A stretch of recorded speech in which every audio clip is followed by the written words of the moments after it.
ચૈતરભાઈ વારંવાર કાયદો હાથમાં લઈ રહ્યા છે એ છાપ ભારતીય જનતા પાર્ટી દ્વારા ગણતરીપૂર્વક ઊભી કરાઈ રહી છે। ગુજરાતના આદિવાસી વિસ્તારમાં પેસા એક્ટનો સંપૂર્ણપણે અમલ આજ સુધી નથી થયો।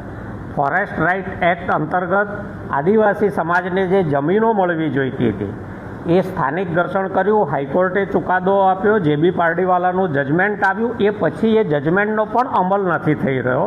તો કોઈ પણ સાચો સમાજસેવક હશે એ પોતાના સમાજના હિતમાં અવાજ તો ઉઠાવવાનો, હાઈકોર્ટના જજમેન્ટનું પાલન તો માંગવાનો।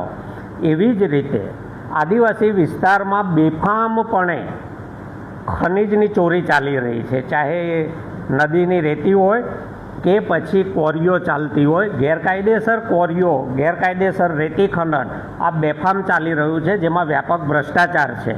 તો સ્વાભાવિક છે કે જે લોકો ચૂંટણી જીતીને ભાજપના ગુલામ થઈ ગયા છે, પરંતુ જે ગુલામ નથી, જે કોઈનાથી દબાયેલો નથી, એવો સમાજસેવક તો પોતાના સમાજ માટે અવાજ ઉઠાવે।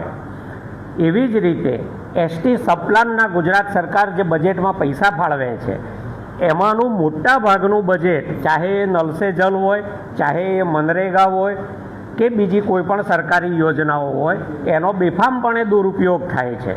તો એક ચૂંટાયેલા પ્રજાના પ્રતિનિધિ તરીકે જ્યારે ચૈતરભાઈ વસાવા આ અવાજ ઉઠાવે છે ત્યારે એ લોકો પાસે કોઈ જવાબ નથી, કોઈ ખુલાસો નથી, એને ક્યાંય વ્યાજબી ઠેરવી શકતા નથી।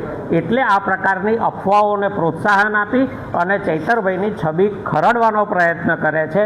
હકીકતમાં ચૈતરભાઈ જે વાત લઈને બહાર નીકળ્યા છે કે જે વાત વારંવાર જેને કારણે એમને સરકારી તંત્ર સાથે ઘર્ષણ થાય છે એ મુદ્દો આ વ્યાપક ભ્રષ્ટાચારનો છે।